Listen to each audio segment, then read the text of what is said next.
আসসালামু আলাইকুম ওয়া রাহমাতুল্লাহ।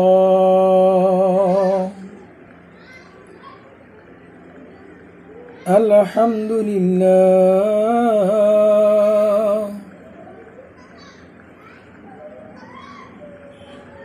আলহামদুলিল্লাহি রাব্বিল আলামিন। نحمده ونصلي على رسوله الكريم. أما بعد فأعوذ بالله من الشيطان الرجيم. اقرأ باسم ربك الذي خلق الإنسان من علق. اقرأ وربك الأكرم الذي علم بالقلم علم الإنسان ما لم يعلم.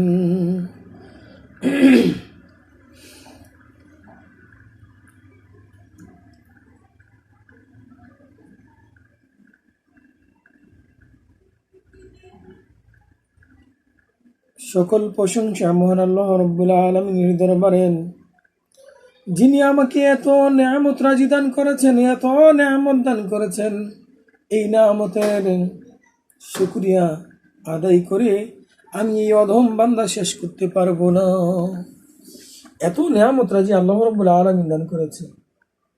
শুধু আমি কেন, পৃথিবীর বুকে এমন কোনো মানুষ, এমন কোনো ইনসান, এমন কোনো মাখলুক তৈরি হয় নাই যে আল্লাহ রাব্বুল আলামিনের নিয়ামতের শুকরিয়া আদায় করে সে শেষ করে যেতে পারবে। এত নিয়ামতরা যে আল্লাহ রাব্বুল আলামিন পৃথিবীর বুকে আমাদেরকে দান করেছে, সেই জন্য আল্লাহ তাআলার দরবারে ফরিয়াদ করছি, আলহামদুলিল্লাহি রাব্বিল আলামিন। আলহামদুলিল্লাহ আলহামদুলিল্লাহ। আল্লাহ তাআলা কেন এই শুকরিয়া আদায় করবে? কেন আল্লাহ রাব্বুল আলামিন কেন নয় যে তিনি শুকরিয়া আদায় করব না? দেখুন, আল্লাহ রাব্বুল আলামিন মার গর্ভ থেকে দুনিয়ার বুকে পদাচারণ পর্যন্ত কত সুন্দর আমাদের আঙ্গুলগুলো দিয়েছেন, কত সুন্দর করে হাত দিয়েছেন। এ হাত দিয়ে যা কিছু মন চাই ধরা যায়। যদি ইচ্ছে করেন যে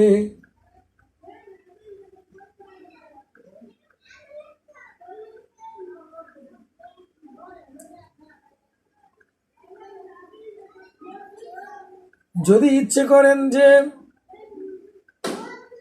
যদি আপনি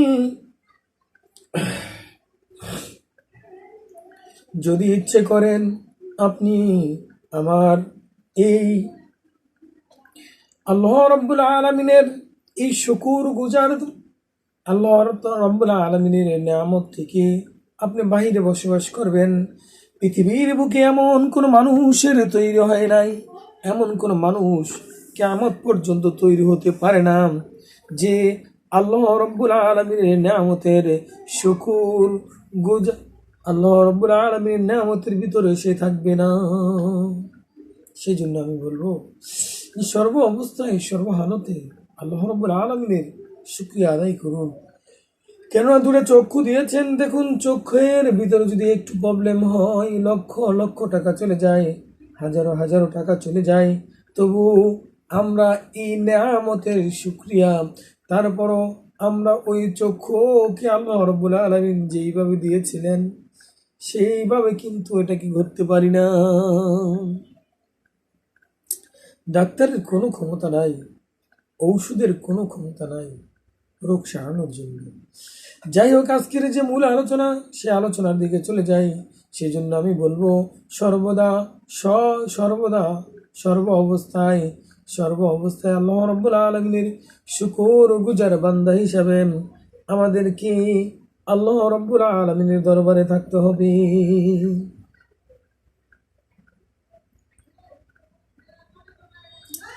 যাই হোক, আজকের যে আলোচনা, সে আলোচনা আমি শুরুই করতে, কারণ লম্বা আলোচনা আপনারা দেখতে চান না। আজকের আলোচনা হলো সূরাতুল কালামের 1 থেকে 5 নম্বর আয়াতের ভিতর। শুধু এই সূরায় নয়, আরো অসংখ্য সূরায় রয়েছে। আলোচনার সাথেই থাকুন। সংক্ষিপ্তভাবে আমি বলে দেব, যারা নাকি ইসলামের এই বিষয় নিয়ে, ইসলাম শিক্ষা আন্দোলন বিষয় নিয়ে আজকের আলোচনা হবে। আল্লাহ রাব্বুল আলামিন পবিত্র কালামুল্লাহ শুরু করে বলেন, ইকরা বিসমি রাব্বিকাল্লাযী খলাক, খলাকাল ইনসানা মিন আলাক, ইকরা রাব্বুকাল আকরাম, আল্লাযী আল্লামা বিল কলম, আল্লামাল ইনসানা মা লাম ইয়ালাম। আল্লাহ রাব্বুল আলামিন পবিত্র কালামুল্লাহ শুরু করে বলেন, পড়ো হে রসুল, হে নবী, আপনি পড়ুন আপনার রবের নাম নিয়ে, যিনি সৃষ্টি করেছেন, যিনি জমাট রক্তপিণ্ড থেকে মানুষ সৃষ্টি করেছেন। আপনি পড়ুন আপনার রব বড়ই দয়ালু, যিনি কলমের সাহায্যে জ্ঞান শিক্ষা দিয়েছেন মানুষকে। তিনি এমন জ্ঞান দিয়েছেন যা সে অবশ্যই পৃথিবীর বুকে আসার আগ পর্যন্ত সে জানতো না। শুধু তাই নয়, এ প্রসঙ্গে আল্লাহ রাব্বুল আলামিন সূরাতুল বাকারার 151 নম্বর আয়াতের ভিতর আল্লাহ রাব্বুল আলামিন ঘোষণা করে দিয়েছেন, কি ঘোষণা? কামা আরসালনা ফীকুম রাসূলা। এই আয়াতের ভিতর আল্লাহ রাব্বুল আলামিন ঘোষণা করে দিয়েছেন, যেমন আমি তোমাদের জন্য স্বয়ং তোমাদের মধ্য হতে একজন রসূল পাঠিয়েছি, যে তোমাদেরকে আমার আয়াত পড়ে শোনায়, তা তোমাদের জীবন পরিশুদ্ধ ও উৎকৃষ্ট করে তোলার, তোমাদের কিতাব ও হিকমত শিক্ষা দেয়, এবং যেসব কথা তোমাদের জন্য নেই তা জানিয়ে দেয়। এটা সূরাতুল বাকারার 151 নম্বর আয়াতের ভিতরে আল্লাহ রাব্বুল আলামিন ঘোষণা করে দিয়েছেন। এবার আসুন জেনে নেই যে আল্লাহ রাব্বুল আলামিন পবিত্র কালামুল্লাহ শরীফের সূরাতুল আরাফ এর 204 নম্বর আয়াতের মধ্যে ঘোষণা করে দিয়েছেন, ওয়াইদা কুরিয়া কুরআনা। এই আয়াতের ভিতরে আল্লাহ রাব্বুল আলামিন ঘোষণা করে দিয়েছেন, যখন তোমাদের সামনে কুরআনুল কারীম পড়া হয়, তখন তোমরা মনোযোগ সহকারে তা শোনো এবং চুপ থাকো। সম্ভবত এর মাধ্যমে তোমাদের প্রতি আল্লাহর করুণা বর্ষিত হবে। সূরাতুল আরাফের 204 নম্বর আয়াতের মধ্যে ঘোষণা। শুধু তাই নয়, এ প্রসঙ্গে আল্লাহ রাব্বুল আলামিন আরো কুরআনুল কারীমের সূরাতুল জুমার 2 নম্বর আয়াতের ভিতরে আল্লাহ রাব্বুল আলামিন ঘোষণা করে দিয়েছেন, হুয়াল্লাযী বা'আসা ফিল উম্মিয়িনা রাসূলাম মিনহুম ইয়াতলু আলাইহি আয়াতিহি ওয়া ইউযাক্কিহিম ওয়া ইউআল্লিমুহুমুল কিতাবা ওয়াল হিকমা। আল্লাহ রাব্বুল আলামিন এই সূরাতুল জুমার 2 নম্বর আয়াতের ভিতরে ঘোষণা করেছেন, তিনি সেই মহান সত্তা, যিনি তাদের মধ্য থেকে তোমাদের জন্য একজন নিরক্ষর রসূল পাঠিয়েছেন, যিনি তোমাদের আমার নির্দেশ সমূহ পেশ করবেন, তোমাদের পরিশুদ্ধ করবেন, তোমাদের শিক্ষা দিবেন কিতাব ও হিকমার কলা কৌশল বিষয়ে। শুধু তাই নয় আমার প্রাণের ভাইয়েরা, যদি আরো জানতে চান, কুরআনুল কারীমের অসংখ্য আয়াতের ভিতর আল্লাহ রাব্বুল আলামিন এইভাবে ঘোষণা করে দিয়েছেন। যদি আমি একে একে করতে আলোচনা করতে যাই, আলোচনা ঘন্টার পর ঘন্টা চলে যাবে। এই আলোচনা আপনারা দেখতে চান না, তাই সংক্ষেপভাবে আমি আয়াতগুলো বলে দিচ্ছি। সূরাতুল আলী ইমরানের 7 নম্বর এবং 18 নম্বর আয়াতের ভিতর আল্লাহ রাব্বুল আলামিন এই প্রসঙ্গে তুলে ধরেছেন। সূরাতুল তাওবার 112 নম্বর আয়াতে ঘোষণা করে দিয়েছেন। সূরাতুর রাদ এর 16 এবং 19 নম্বর আয়াতে ঘোষণা করে দিয়েছেন। সূরাতুন নাহলির 44 নম্বর এবং 89 নম্বর আয়াতেও আল্লাহ রাব্বুল আলামিন ইসলামকে শিক্ষা এবং নবীর প্রেরণ সম্পর্কে, ইসলামী শিক্ষা আন্দোলন সম্পর্কে ঘোষণা করে দিয়েছেন। শুধু তাই নয়, সূরাতুত তাহার 114 নম্বর আয়াতেও ঘোষণা করে দিয়েছেন। সূরাতুল মুমিনের, সূরাতুল হজের 77 নম্বর আয়াতেও ঘোষণা করে দিয়েছেন। সূরাতুল ফাতির 28 নম্বর আয়াতে, সূরাতুল জুমার জুমার 9 থেকে 23 নম্বর আয়াতে আল্লাহ রাব্বুল আলামিন ঘোষণা করে দিলেন। সূরাতুল মুহাম্মদ এর 24 নম্বর আয়াতে আল্লাহ রাব্বুল আলামিন ইসলামী শিক্ষা আন্দোলন সম্পর্কে ঘোষণা করে দিয়েছেন। শুধু তাই নয়, সূরাতুন নাজমের 17 নম্বর আয়াত এবং 23 নম্বর আয়াতেও আল্লাহ রাব্বুল আলামিন ইসলামী দ্বীনি শিক্ষা আন্দোলন, ইসলামী দ্বীনি শিক্ষা বিষয়ে ইসলামকে আল্লাহ রাব্বুল আলামিনের মনোনীত ধর্ম এই বিষয় নিয়ে তুলে ধরেছেন। শুধু তাই নয়, সূরাতুর রহমানের 1 থেকে 4 নম্বর আয়াতে ঘোষণা করে দিয়েছেন। সূরাতুল মুজাদালাফা 11 নম্বর আয়াতে আল্লাহ রাব্বুল আলামিন ঘোষণা করে দিয়েছেন। এই এতটি সূরার ভিতরে, এত আয়াতের ভিতর আল্লাহ রাব্বুল আলামিন ইসলামী শিক্ষা আন্দোলন সম্পর্কে, ইসলাম আল্লাহ তাআলার মনোনীত ধর্ম, ইসলাম আল্লাহ তাআলা পাঠিয়েছেন, রসুলকে এই দায়িত্ব দিয়ে পাঠিয়েছেন। রসুল কোনো ইচ্ছাধীন বা এককভাবে সে ধর্ম, সে জাদুকর নয়। এইসব বিষয় নিয়ে আল্লাহ রাব্বুল আলামিন সুস্পষ্টভাবে ঘোষণা করে তুলে ধরেছেন।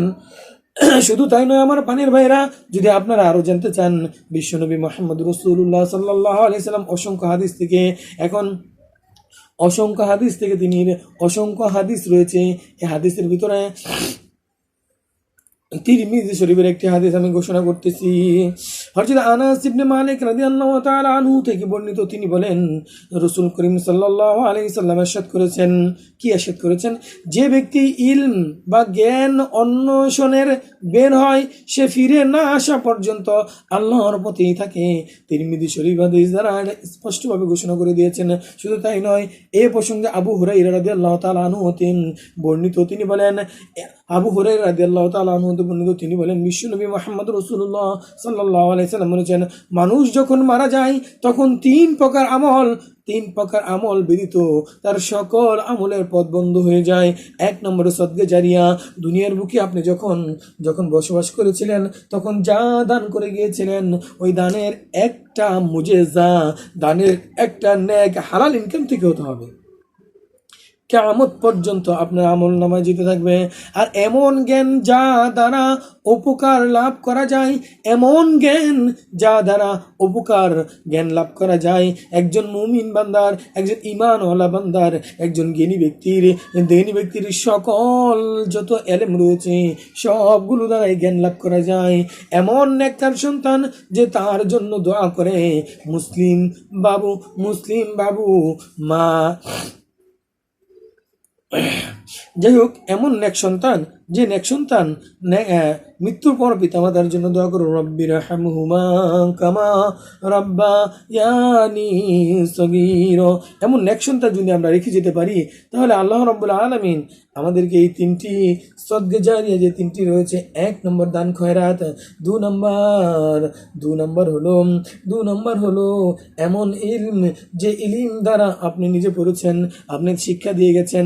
আজকে যে আমি কাজটা করতেছি, আলোচনা আপনারা নিজেরা শুনবেন, যেমন সূরাতুল বাকারার, সূরাতুল আলে ইমরানের, সূরাতুল মুহাম্মাদের, সূরাতুল আর রহমানের, সূরাতুল নামলের, সূরাতুল আলাকের কোন আয়াতের ভিতর আল্লাহ রাব্বুল আলামিন ইসলামী শিক্ষা সম্পর্কে, ইসলামী আন্দোলন শিক্ষা সম্পর্কে, ইসলামী নলেজ সম্পর্কে, ইসলামের মনোনীত ধর্ম এটা একমাত্র আল্লাহ রাব্বুল আলামিনের কাছ থেকে এসেছেন, এই বিষয় নিয়ে কিন্তু কোন কুরআনুল কারীমের আয়াতে আল্লাহ রাব্বুল আলামিন তুলে ধরেছেন তা কিন্তু আমি আজকে তুলে ধরেছি।